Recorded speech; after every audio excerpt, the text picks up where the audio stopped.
आपके बीच में आपके महबूब नेता, इस देश के करोड़ों शोषितों, दलितों और वंचितों की आवाज आजाद समाज पार्टी के राष्ट्रीय अध्यक्ष एडवोकेट चंद्रशेखर आजाद साहब को मैं आमंत्रित कर रहा हूँ कि वो आए और हम तमाम लोगों को, राजस्थान की जनता को संबोधित करें। भाई चंद्रशेखर आजाद।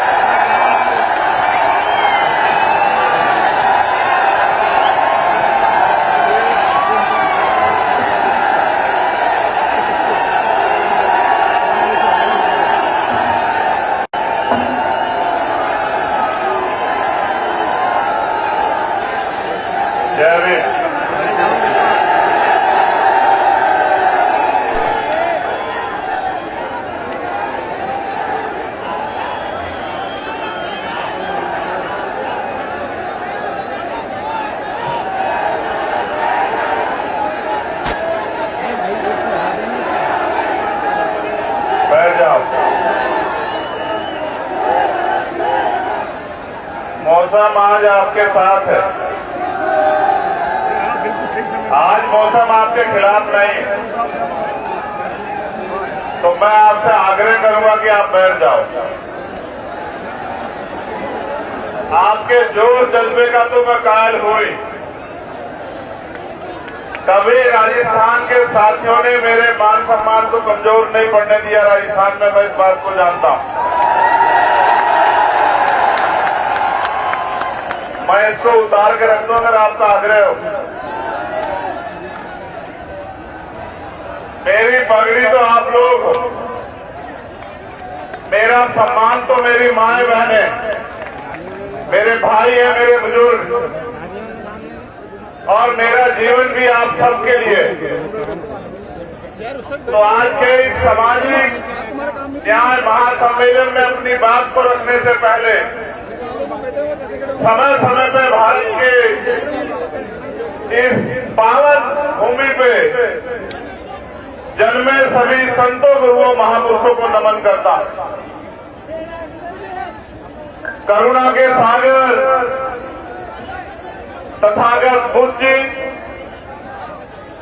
सदगुरु रविदास जी महाराज, भगवान वाल्मीकि महाराज, गुरु नानक देव, संत कबीर,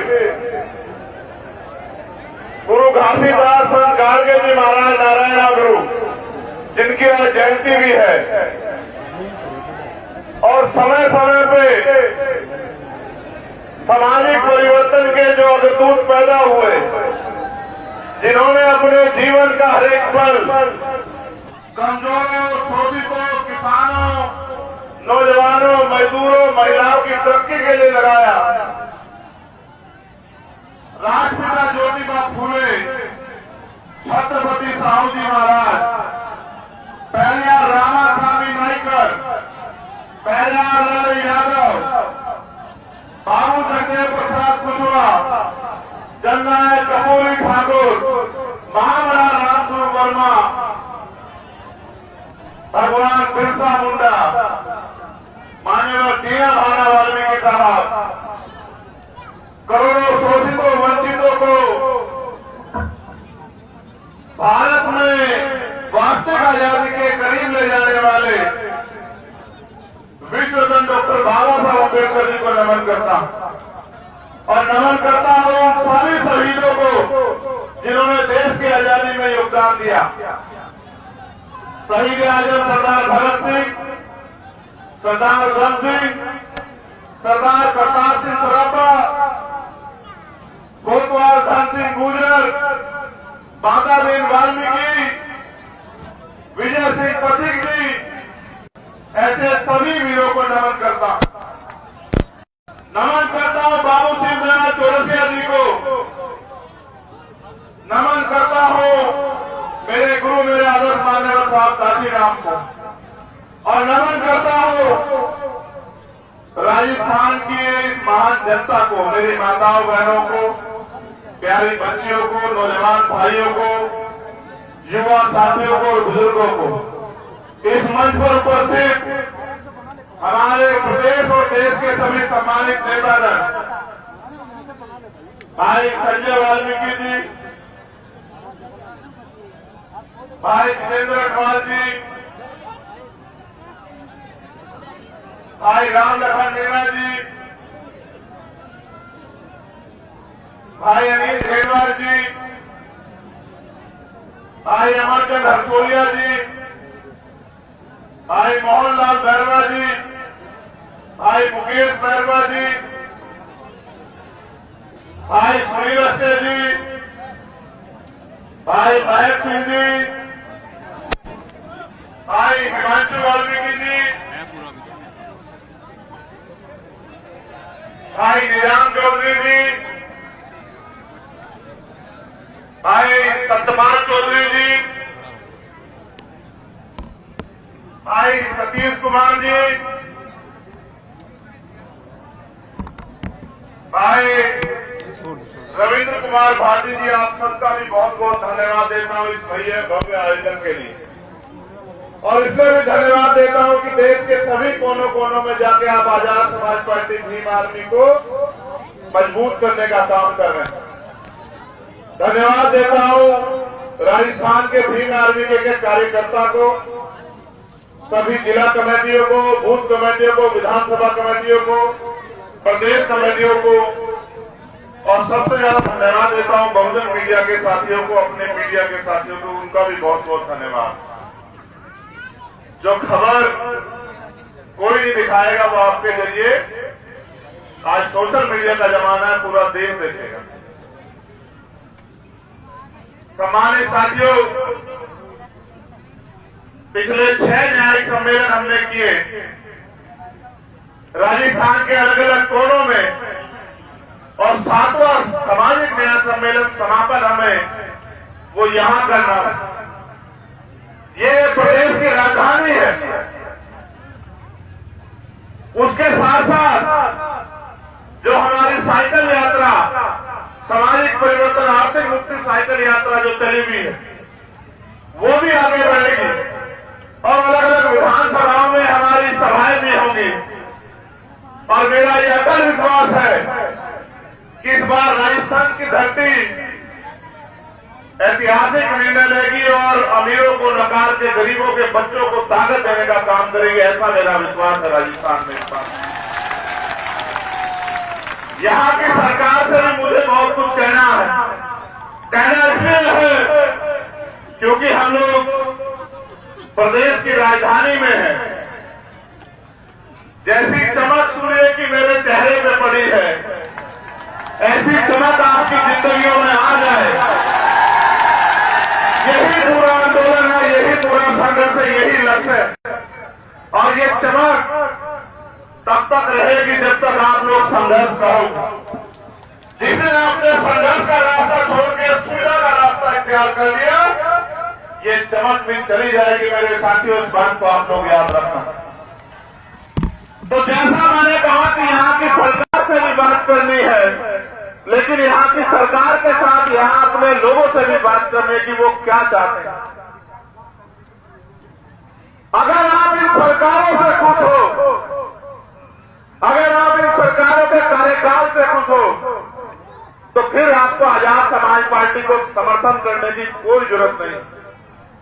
और अगर आप ये मानते हो कि बार-बार आपसे धोखा करके, आपसे झूठे वादे करके आपको ठगा गया है, तो फिर हमारे यहाँ एक कहावत है कि अजमाए हुए को अजमाया हुआ नहीं जाता।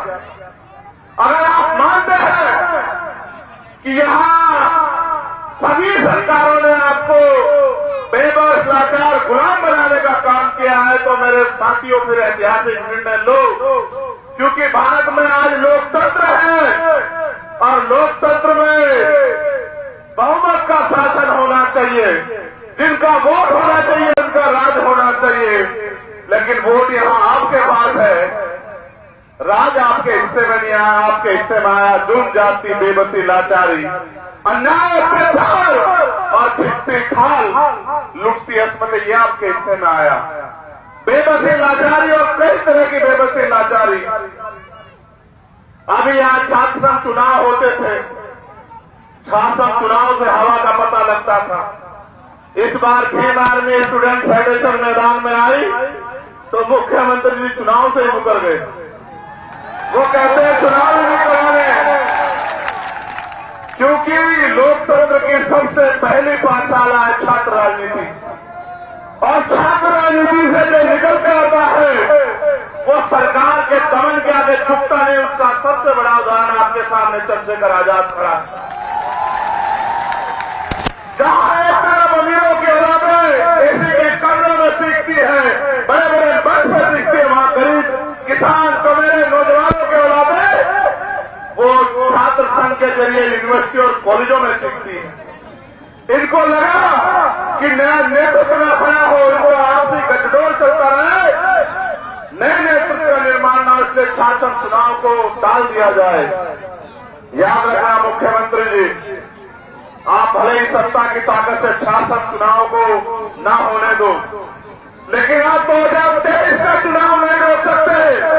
2023 का चुनाव होगा, ये युवा शक्ति राजस्थान के काया पलट के रख देगी, इस बात को आप याद रखना। आप नौजवानों की बात करते हो किस मुंह से? आपकी सरकार में सबसे ज्यादा पेपर लीक होते हैं, गरीबों के भविष्य के, नौजवान लोगों के भविष्य के साथ खिलवाड़ होती है, उनके हिस्से को डकाल लिया जाता है। मैंने पहली बार सुना बस में बैठ के पेपर दिए जाते हैं, पेपर लीक इतना बड़े पैमाने पे यहां होता है, और मुख्यमंत्री जी कहते हैं कानून का राज है, जो एक पर्चा सुरक्षित न रख पाए वो राजस्थान की जनता को सुरक्षित रख देगी क्या सरकार? आप मुझे बताओ। ये युवाओं के भविष्य के साथ जो खिलवाड़ चल रहा है, इस ढक्कन को हम लोग बंद करने का काम करेंगे 2023 में। आप लोग इस बात को याद रखना मेरे साथियों। मेरे आज भी याद है, यहां की सरकार कहती है जब इनके बड़े नेताओं पर अत्याचार होते हैं या संविधान का हनन होता है, ये कहते हैं कि सरकार, केंद्र की सरकार खराब है, संविधान को नहीं मानती। मैं ऐतिहासिक प्रमाण हूं आपके पास। मैं सीएचए के साथियों की लड़ाई लड़ने आया था, उनका आंदोलन था, रात को 12 बजे इसी जयपुर से उठा के मुझे सोते हुए को, और सिर्फ मुझे नहीं, मुझे तो आदत है आपकी लड़ाई में हर कीमत चुकाने की, लेकिन जितने भी साथी मेरे साथ आए थे सबको जेल भेजने का काम किया सरकार। और लड़ाई ये है क्या? सिर्फ उन सीएचए के भाइयों के हक अधिकार की थी। यहाँ हर ग्रेड टीचर का जो है वो ट्रांसफर नहीं हो रहा, चाहे आशा कार्यकर्ता हो, आंगनबाड़ी हो, सीएचए के भाई हो, थर्ड ग्रेड टीचर हो, सरकारी कर्मचारी हो, तमाम लोग परेशान हैं।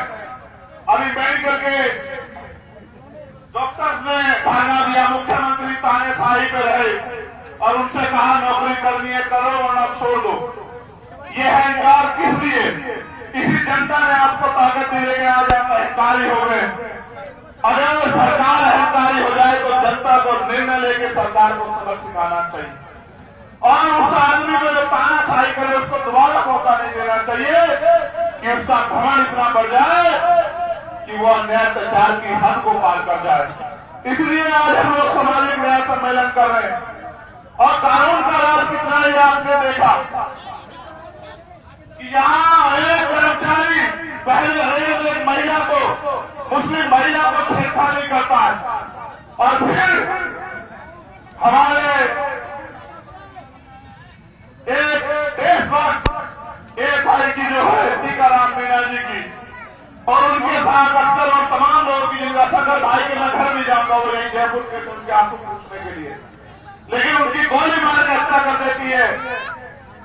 ये व्यवस्था जो यहाँ राजस्थान में है, और एक सरकारी कर्मचारी की हत्या होती है, शहीद का दर्जा देने के बजाय मुख्यमंत्री जी और उनके नेता बैठ के उस परिवार का मजाक उड़ाते हैं।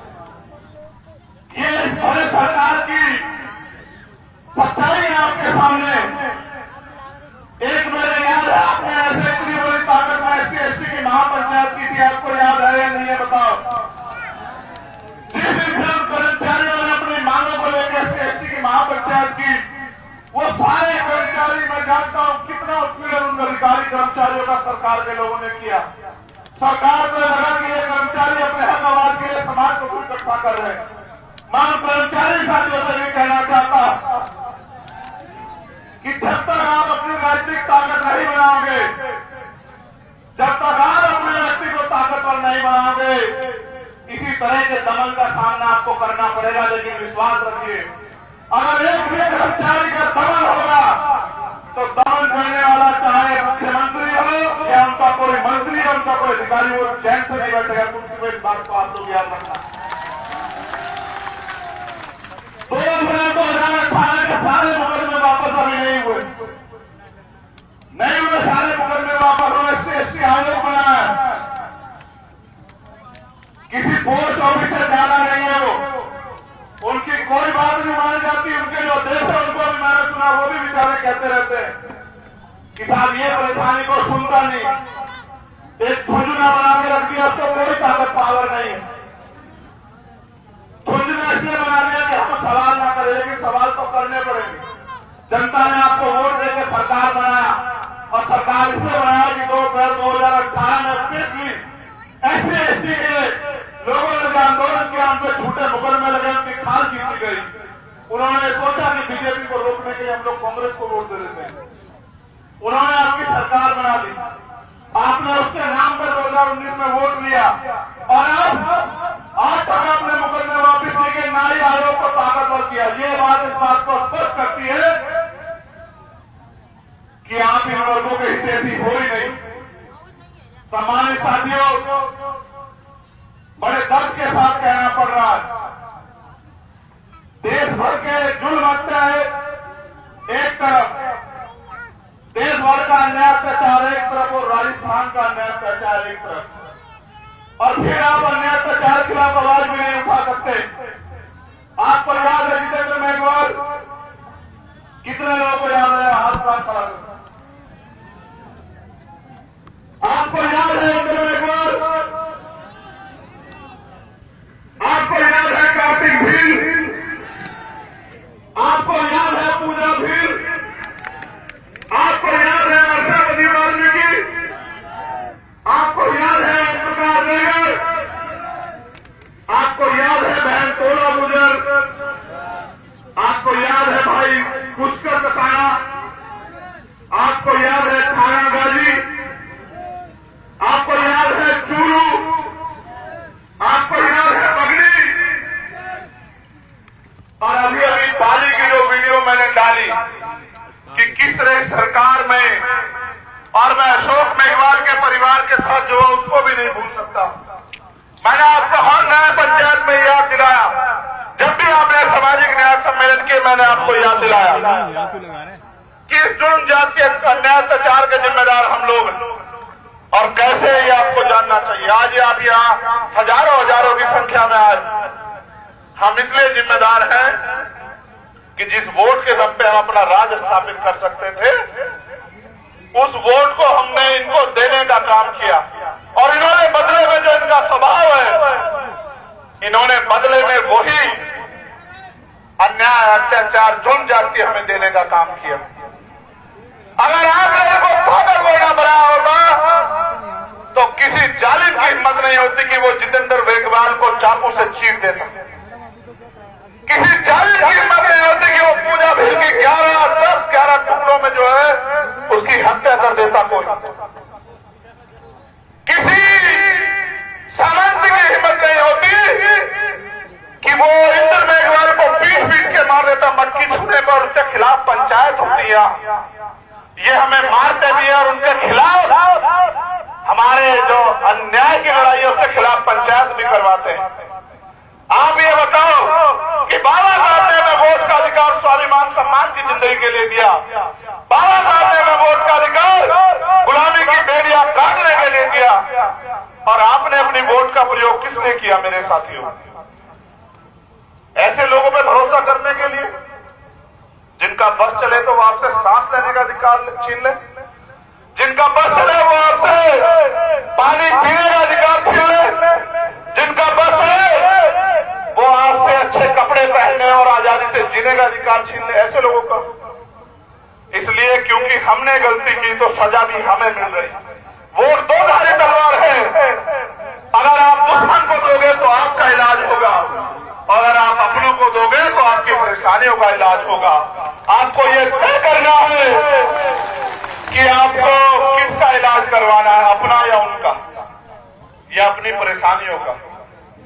मेरे प्यारे भाइयों, सरकार ने बहुत सारी नई नई योजनाएं कुछ दिन पहले लागू की। क्यों 4.5 साल से पहले लोग नहीं रहते थे क्या यहाँ?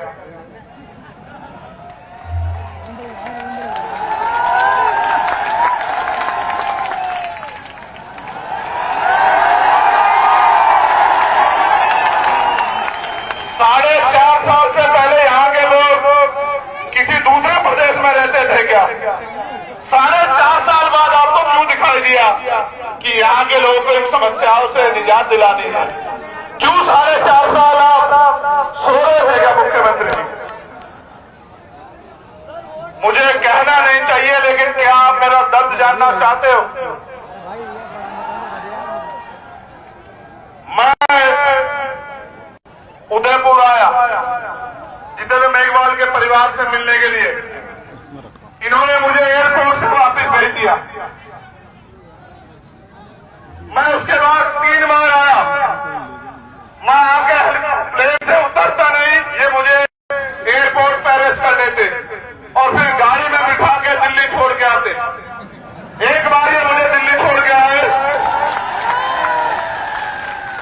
मैंने इन पर फिर भरोसा किया। मैंने इनसे हाथ जोड़ कहा कि अकेला आदमी जाना चाहता हूं इंद्र मेघवाल के परिवार से मिलने के लिए। उस परिवार को मेरी जरूरत है। एक अकेला को ले जाने दिया, इन्होंने मुझे फिर अरेस्ट किया। ऑडियो कैप्चर ये मुझे फिर दिल्ली छोड़ के आए, मुझे दिल्ली छोड़ के आए। मैंने तत्काल फ्लाइट कराई, इनके आने से पहले मैं फिर आ गया। जब मैं आ गया तो अधिकारियों ने माथा पीट लिया, कहा तो आदमी है क्या है भाई? इतनी चिंता तो यहाँ के उन नेताओं को नहीं है, यहाँ के लोगों की, जिनको वोट देकर उनके एमएलए बना के यहाँ के लोगों ने बिठा, जितनी चिंता तुझे है। मैंने कहा कि उनका राजनीतिक रिश्ता है और मेरा उनका रिश्ता है। फिर मैं वापस आया और मेरे साथी हमने प्लान बनाया कि इस बार हम यहाँ की सरकार और पुलिस को बताएंगे कि बाबा साहब के बच्चे कितने दिमागदार हैं। और पूरी सरकार और पुलिस की नाक के नीचे से हम लोग जालौर चले गए। जब मैं उनके घर पहुंच गया तब पुलिस को पता लगा। फिर इन्होंने क्या किया, मुझसे झूठ बोल के लेके आए। अगले दिन हमें पीसी करनी थी कि जयपुर तक सुरक्षा दे रहे हैं, और जयपुर लाके फिर 50 गाड़ी लाके पूरा जयपुर बंद करके फिर मुझे दिल्ली छोड़ के आए। मैंने इनसे कहा कि जितना फोर्स मुझे रोकने के लिए लगाते हो श्रीमान जी, इतना फोर्स इन वर्गों की सुरक्षा के लिए लगा दो तो आपके प्रदेश में अन्याय अत्याचार नहीं होगा। मैं आता भी तो करता गया, आपसे तो अपील करता कि आओ लड़ो, लेकिन मैं आपसे पूछना चाहता हूं, ओम प्रकाश रेडर का परिवार इस मंच पे है, उसकी छोटी बहन जो मेरी भी छोटी बहन है, उस मां से, उस पिता से मैंने वादा किया था कि आपके बच्चे को न्याय दिलाऊंगा, अपने छोटे भाई ओम प्रकाश नगर को न्याय दिलाऊंगा। मैं क्यों आता हूं, उसका सच यह है कि ओम प्रकाश नगर मरने से पहले सुसाइड नोट में यहाँ के किसी नेता का नाम नहीं लिखता। वो एक बात लिखता है कि मेरा भाई आएगा चंद्रशेखर आजाद मुझे न्याय दिलाने के लिए।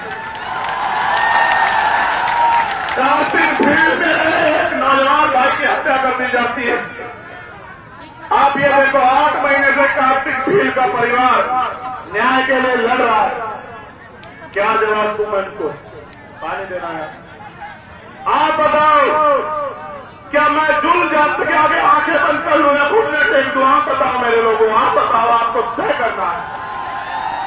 क्या मैं औरों की तरह इनके आगे हार मान लूं?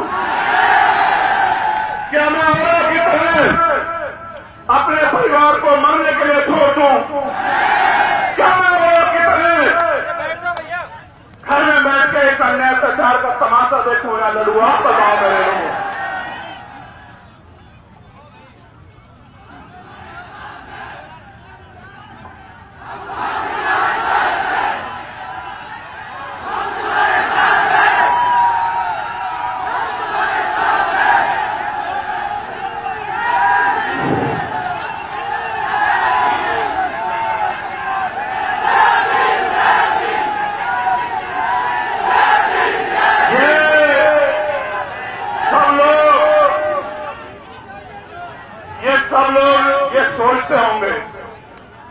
कि हमें आजाद हुए 75 साल हो गए, मगर ऐसा क्या है कि आज भी हम भारत में रोटी, कपड़ा, मकान की लड़ाई लड़ रहे हैं, हिस्सेदारी, हकदारी की लड़ाई क्यों नहीं लड़ रहे हैं? आप बताओ मेरे लोगों, तोला गुजर बहन के परिवार को क्या जवाब दो? आप बताओ इंद्र मेघवाल और जितेंद्र मेघवाल के परिवार को क्या जवाब दो? और आप बताओ लाखों लाखों नौजवानों को क्या जवाब दो? मैं एक चीज जानता कि हर जुर्म जाति की एक उम्र होती है, हर अन्याय की एक सीमा होती है और हर दमन का बंदोबस्त होता है। अब समय आ गया है साथियों कि ये जो दमन राजस्थान में चल रहा है, इस दमन को हमें कुचल के स्वाभिमान, सम्मान और हक अधिकार की जिंदगी राजस्थान में प्राप्त करनी है।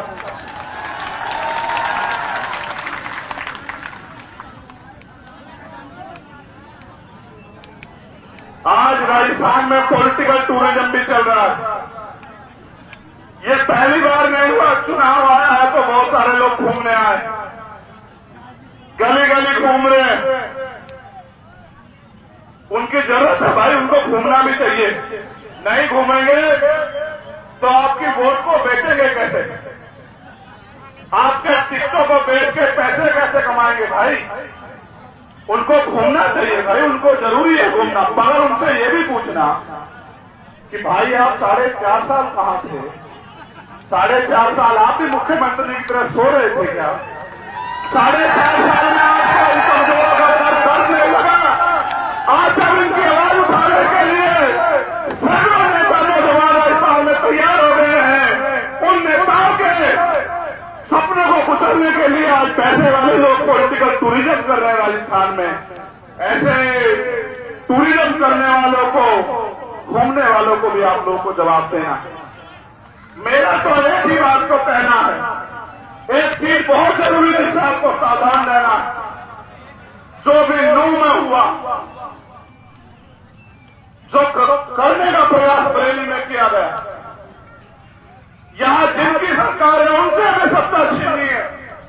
लेकिन इसके बाद 2024 में सेंटर में भी जो भाजपा की सरकार है, उनसे भी हमें सत्ता छीननी है। इस बात की भी तैयारी हम लोगों को करनी है।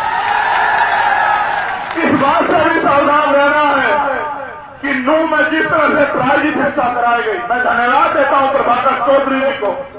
एक ऐसा इतिहास जिसने सरकार के आगे घुटने नहीं टिके और जो लोग दंगा कराना चाहते थे बरेली में, उनको जवाब देने का काम किया, उनको भगाने का काम किया और एक ईमानदार अधिकारी को खामियाजा चुकाना पड़ा कि उनको हटा के वहां से उनका डिमोशन करके पीएचसी में लगा दिया गया। सरकारें बदले, नूह की जो हिंसा हुई वो हिंसा प्रायोजित है और इसलिए प्रायोजित है कि किसी तरह से वोटों का डिवीजन हो जाए, बंटवारा हो जाए। नूह की जो हिंसा है वो हिंसा इसलिए है क्योंकि कुछ पार्टियों की दुकानदारी यहां हिंदू मुसलमान की राजनीति करके कामयाब होती। लेकिन मैं आपसे पूछना चाहता हूं कि हमारे महापुरुषों ने हमें जोड़ना सिखाया या तोड़ना सिखाया? आप बताओ मेरे लोगों। तो क्या किसी बंटवारे से हमारी राजनीति कामयाब हो जाएगी?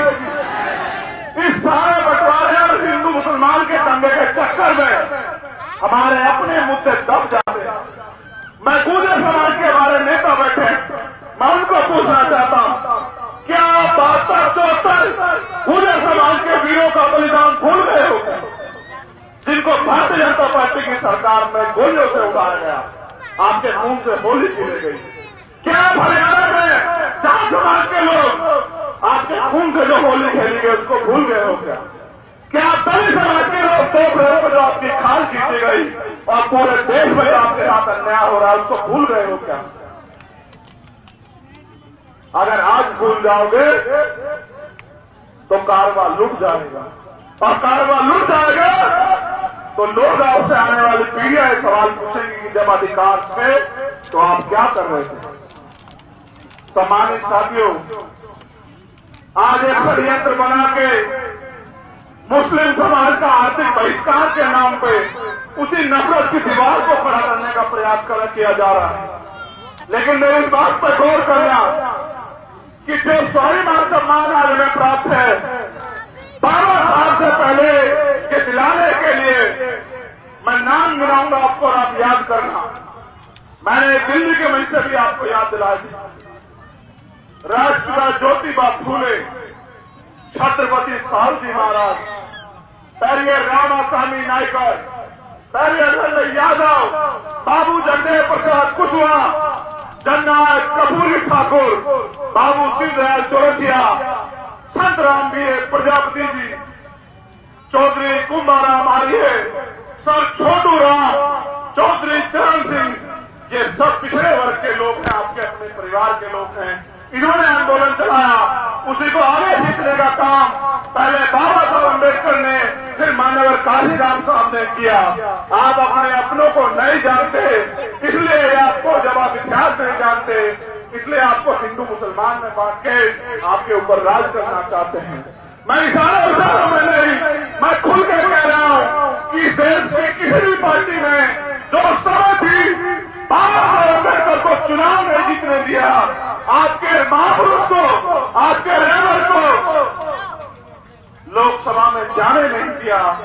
अगर न होता मुसलमान और न वो खुलना से बाबा साहब अम्बेडकर को जिताते कॉन्स्टिट्यूशन असेंबली में भेजते, तो बाबा साहब अम्बेडकर संविधान नहीं लिख पाते मेरे लोगों। इसलिए मैं आपको बताना चाहता हूं कि आपको मदद किसकी करनी है, आपको हाथ किसका पकड़ना है। हमारी लड़ाई किसी जाति धर्म से नहीं है, हमारी लड़ाई अत्याचार के खिलाफ है, गैर बराबरी पर आधारित व्यवस्था के खिलाफ है, हमारी लड़ाई असमानता के खिलाफ है, हमारी लड़ाई हिस्सेदारी की है, हमारी लड़ाई स्वाभिमान सम्मान के जीवन की है। और अगर कोई मानववादी विचारधारा को, गैर बराबरी की विचारधारा को पालने पोषने का काम करेगा, तो वो हमारा अपना कभी नहीं हो सकता। इस बात को आपको याद रखना। सम्मानित साथियों, एक बार मैं आया था गोली लगने के बाद भरतपुर, और आज आया राजस्थान।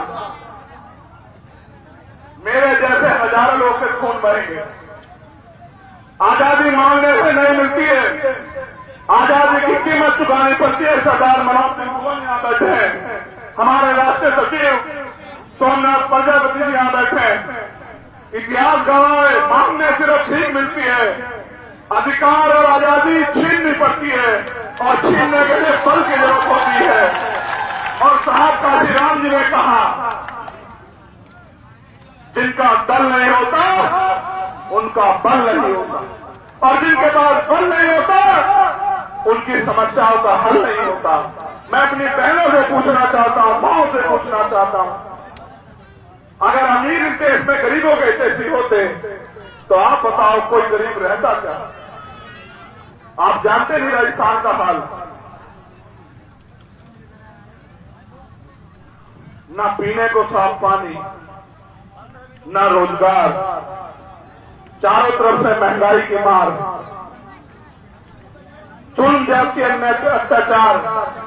एनसीआरबी का आंकड़ा देखो, डाटा देखो तो रूह कांप जाती है। क्या क्या नहीं कहा पिछले 5 साल में। मेरा आपसे सवाल है, आगे भी ये सहना चाहते हो क्या?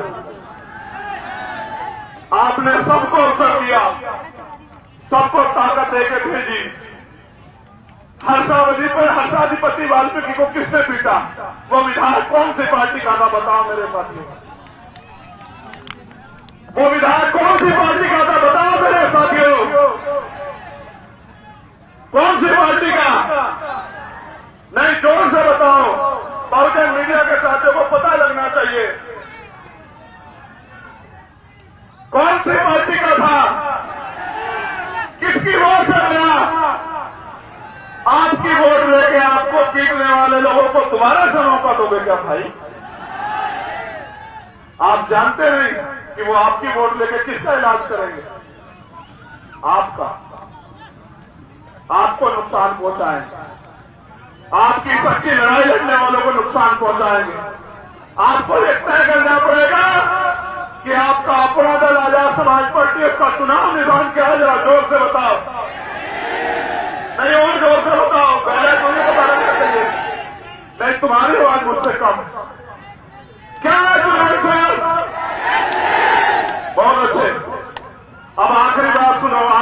क्या करना है। अभी अभी एक बयान आया, वो देश के यशस्वी प्रधानमंत्री जी जो खुद को गरीब का बेटा कहते हैं,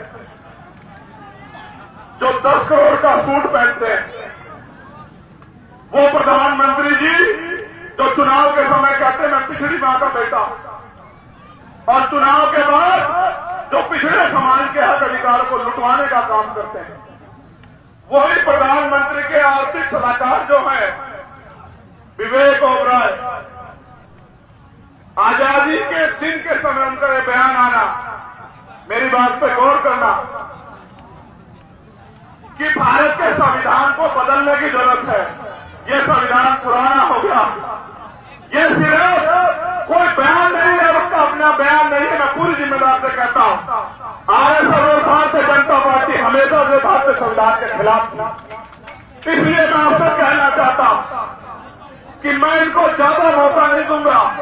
इसलिए हमने तय किया है कि बहुत जल्द दिल्ली से हम लोग प्रेस कॉन्फ्रेंस करके भारतीय संविधान बचाओ यात्रा शुरू करेंगे पूरे देश के अंदर, और वो यात्रा मध्य प्रदेश से शुरू होगी, वो यात्रा राजस्थान में भी आएगी और देश के पूरे देश से कई कोनों में जाएगी। उस यात्रा का मकसद ये है कि जो संविधान इस देश के हर एक व्यक्ति को बराबर का सम्मान और अधिकार और अवसर देता है, हम करोड़ों शोषितों को स्वाभिमान सम्मान का जीवन देता है, देश की महिलाओं को सरपंच से लेकर प्रधानमंत्री राष्ट्रपति बनने का अधिकार देता है, वो संविधान जो गैर बराबरी से मुक्ति की बात करता है, वो संविधान जो अन्याय अत्याचार को खत्म करने की बात करता है, वो संविधान जिसकी वजह से प्राइमरी स्कूल के हेडमास्टर का बेटा यहाँ खड़ा होकर बोल रहा है। आप इस मंच पर उपस्थित हैं और यहाँ इतने अच्छे माइक लगे, टैग लगे, उस संविधान की रक्षा के लिए भी आदमी का जन्म हुआ था। इसलिए मैं आपको वचन देकर वादा करता हूं, मेरा वचन अटल है।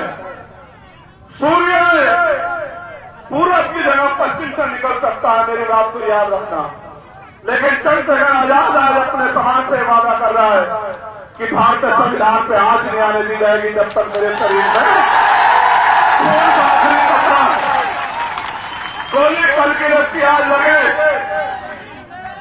मुझे ये भी नहीं पता मेरा आखिरी दिन क्या होगा और कौन सा होगा, मगर मैं जानता कि लिख रहा हूं मैं अंजाम इसका कल आगाज आएगा और मेरे लहू का एक कतरा इनकलाब लाएगा, ये बात याद रखना आप लोग। इसलिए भारतीय संविधान को बचाने की इस यात्रा के आप लोग सारथी बने, और ये यात्रा की एक अच्छाई मैं आपको बता दूं, हमने निर्णय लिया है कि दिन में इस यात्रा के जरिए हम लोग समाज को तैयार करेंगे और टूरिज्म नहीं होगा। ये यात्रा या तो साइकिल पे होगी या पैदल होगी, प्लस रात के ठहराव की व्यवस्था पहले से नहीं होगी। जिस समाज की लड़ाई लड़ रहे हैं उस समाज की जिम्मेदारी होगी कि वो हमारे खाने का सोने की व्यवस्था करे, उस समाज खाने सोने की व्यवस्था नहीं करेगा तो मैं वचन देकर कहता हूं कि हम लोग भी भूखे ही सो जाएंगे, लेकिन रुकेंगे नहीं। ये पैगाम है मेरा समाज के नाम की, उनको तय करना है कि उनको इस आजादी के साथ जीना है जो बाबा साहब अम्बेडकर के संविधान ने दी। ये आपको इंतजार करना है कि जब संविधान खत्म हो जाएगा तब आप लड़ पाओगे। आप इतनी बड़ी संख्या में आए, मैं आयोजक कमेटी का धन्यवाद देता हूं। प्रशासन की बहुत अच्छी व्यवस्था रही।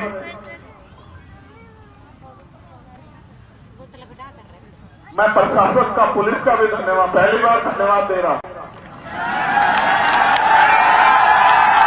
क्योंकि हमसे पहले तो आपने मुझसे ऐसी दुश्मनी निभाई सरकार के इशारे पे। भाई मैं भी आपकी तरह किसान, एक प्राइमरी स्कूल के अध्यापक का बेटा हूं, आप भी किसान कमेरों के बेटे।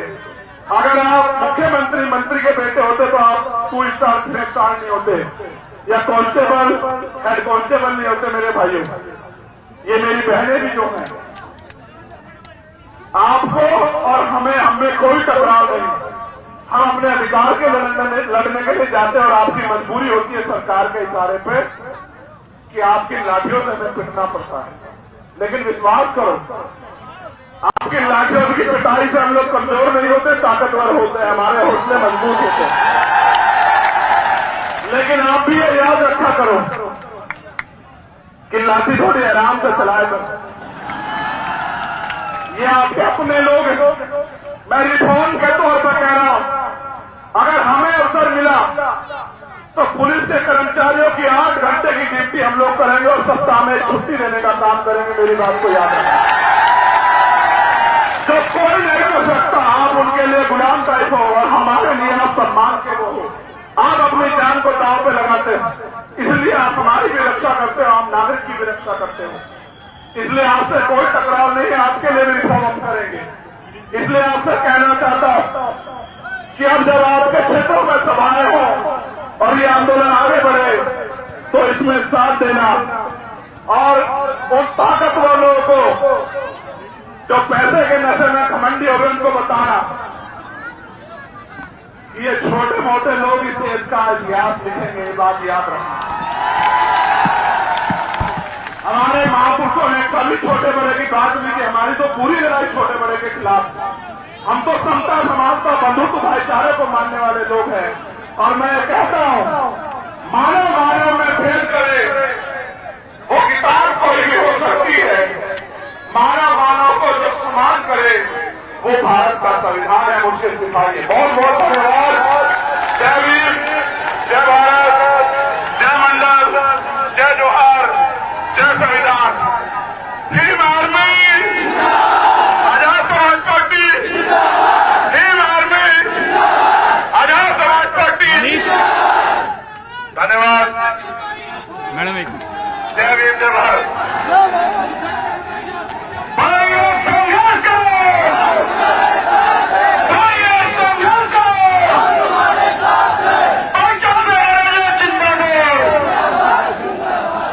मनीष ये एक छोटी सी प्यारी गुड़िया, आपने इसको देखा भी होगा।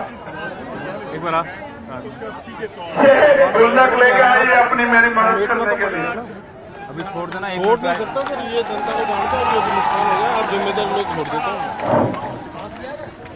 मेरे साथी जानना तो आप चाहता हूं, जिम्मेदार ले लो, मैं जिम्मेदार नहीं ले सकता। यार ये जानते हो मेरी ना कैसे। बच्चियां, मेरी बहनें, मेरी माँ, उनका आशीर्वाद, उनका प्यार मिलता लड़ने की ताकत। मैं अपनी छोटी बच्ची से, बहन से कहना चाहता हूं, आज इस पैसे की जरूरत तुम्हारी पढ़ाई को, जब तक हम ताकतवर ना हो जाए और इस प्रदेशों में आजाद समाज पार्टी के जरिए राज ना जाए, ऐसा राज जहां किसी बहन को, भाई को पढ़ने के लिए अपना मकान नहीं बेचना पड़ेगा, अपनी जमीन गिरवी नहीं रखनी पड़ेगी, इलाज के लिए उधारी नहीं करनी पड़ेगी। जब तक ऐसा राज ना आ जाए तब तक आप इस मेहनत की कमाई से अपनी पढ़ाई चला लो। जिस दिन ये राज आ जाएगा आपको किसी के आगे जो है वो हाथ नहीं फैलाना पड़ेगा। मेरा वचन है आपको, इस बात को आप याद रखना। तो मैं उससे कहूंगा,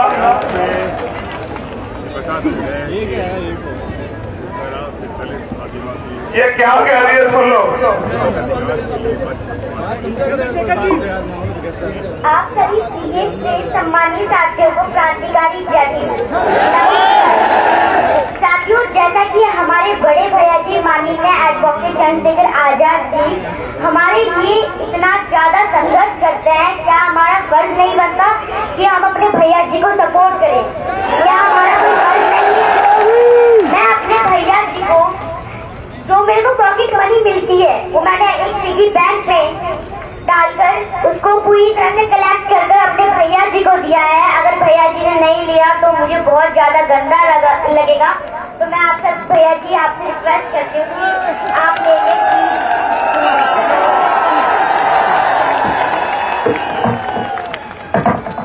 मेरा दिल गवाही नहीं दे रहा है, आप बताओ क्या करें? जो आप कहोगे वो करेंगे। ले या ना ले बताओ? ले ले। ठीक है, धन्यवाद। जुग जुग जियो।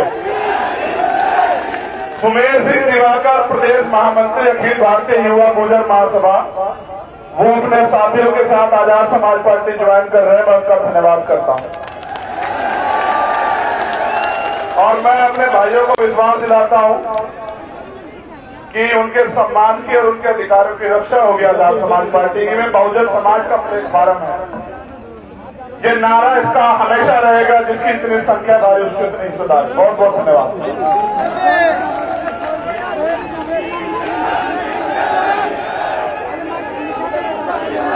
एक और साथी है, मैं माफी चाहता हूं आपसे कि ज्यादा समय लिया जा रहा है। उन्होंने 2 लाख रुपए का सहयोग इस कार्यक्रम के लिए दिया है, मैं उनका धन्यवाद करता हूं। जयप्रकाश आर्य जी, मैं उनका बहुत बहुत धन्यवाद करता हूं। और जिन साथियों ने इस कार्यक्रम में मदद की उन सबका धन्यवाद, और स्पेशली आपका, मेरी माँ बहनों का।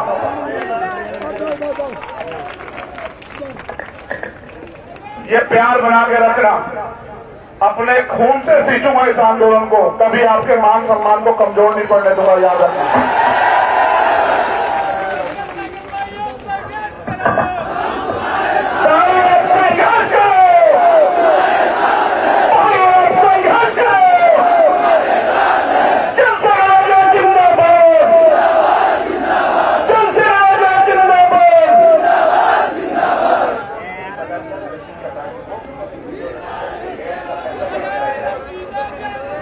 जो साथी रसीदें ले गए हैं वो रसीदें जमा करा करके जाएं, और जो कलेक्शन किया है वो पार्टी के पदाधिकारियों को जमा करा करके आप यहां से लेकर